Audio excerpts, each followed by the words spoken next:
There's a phrase that actually occurs in Ortberg's book where he, at the beginning of chapter 2, he quotes Dallas Willard.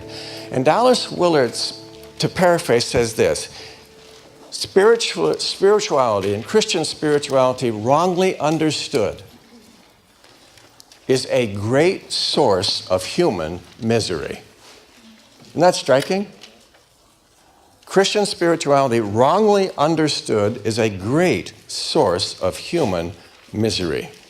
So as much as we can, by God's grace, we want to get certain principles down very clearly at the beginning of the class, because I don't want you feeling miserable.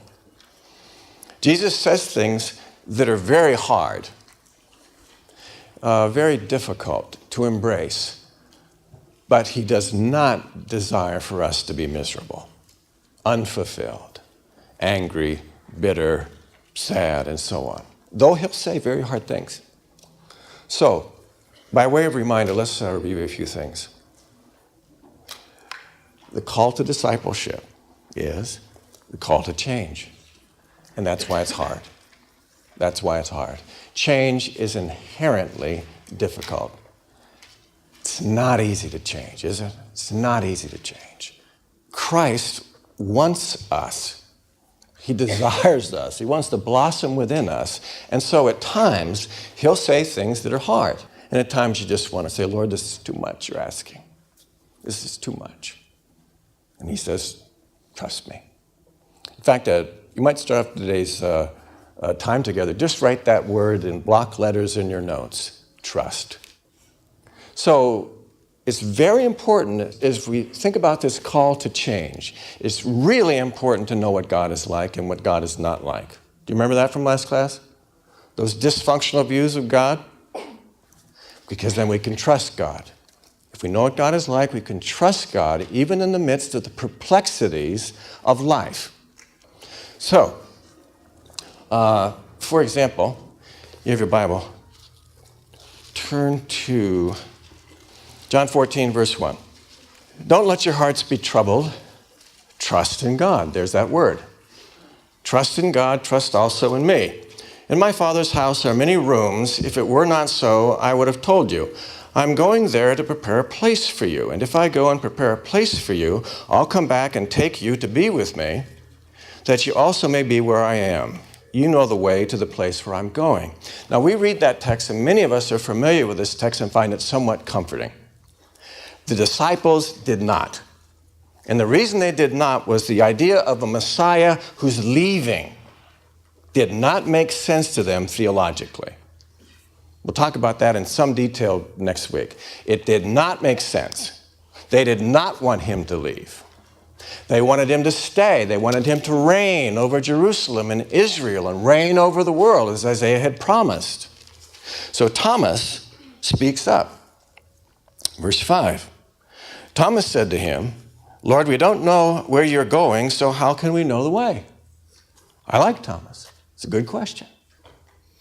Jesus answered, here's this text we all know, I am the way and the truth and the life.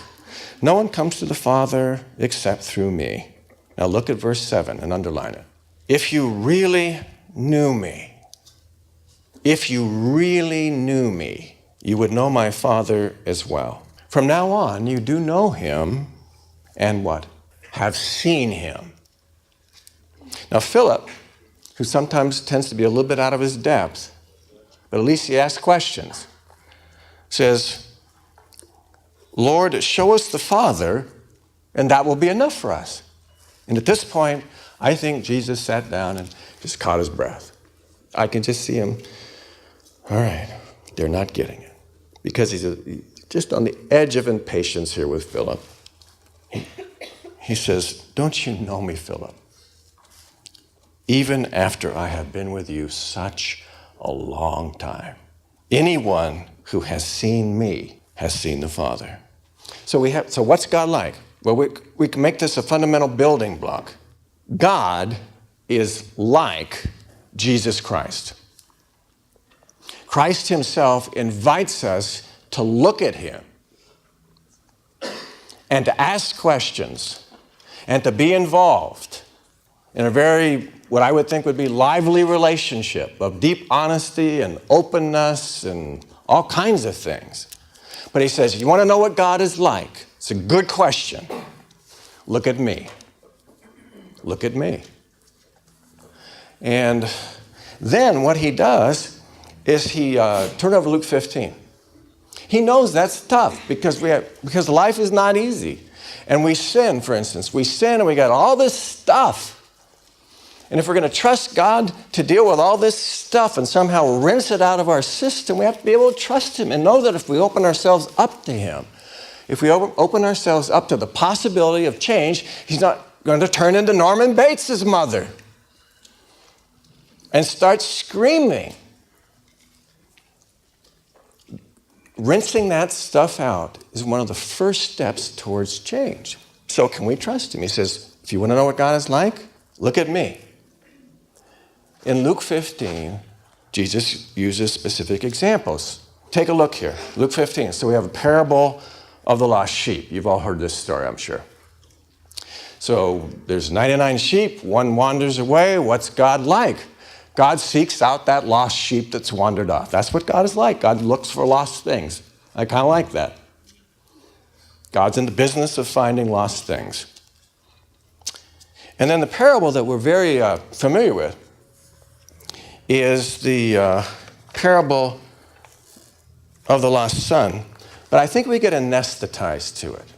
So let's take a look at the parable of the prodigal son. And again, the purpose behind the parable is to help human beings understand what God is like so that they can deal with their stuff and not hide it.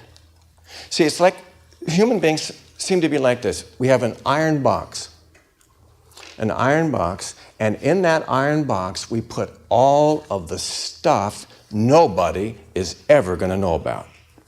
Could be sins, life experiences, hurt, pain. It's too much. We put it in the iron box. We lock it. Nobody's getting in there. And so Jesus strings together these stories in Luke 15 to help us unlock it and let that stuff be exposed to light so that we become free. Free. So, the parable of the prodigal somebody. A young girl grows up on a cherry orchard just above Traverse City, Michigan.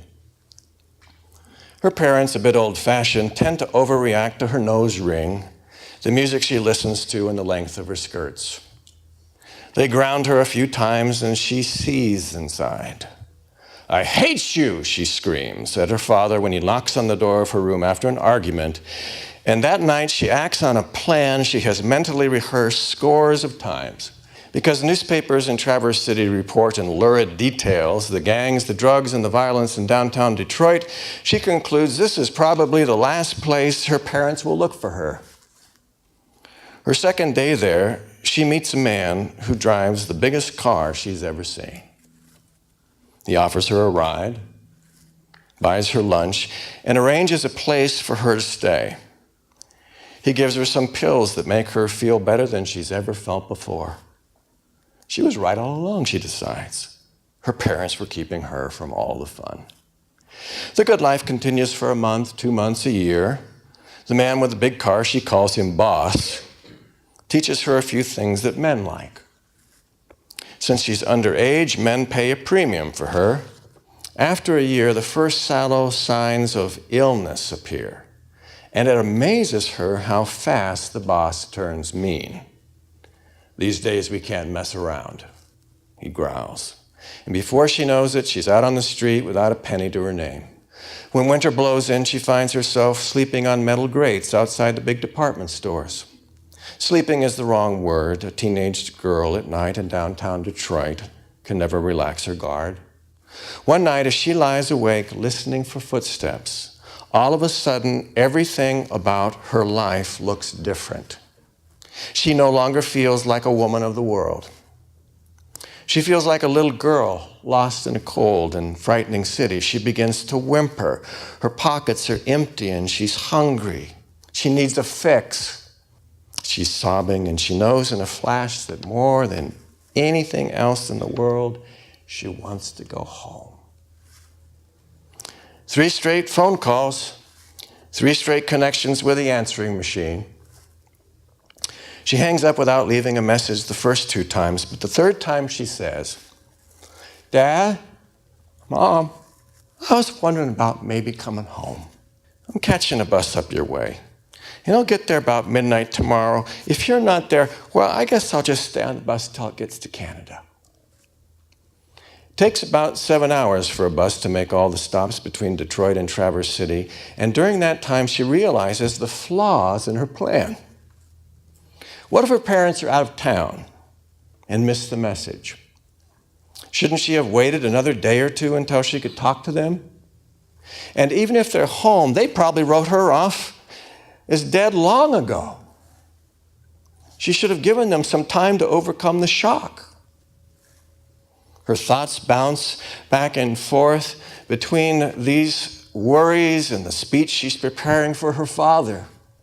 When the bus finally rolls into the station, its air brakes hissing in protest, the driver announces in a crackly voice, 15 minutes, folks, that's all we have here.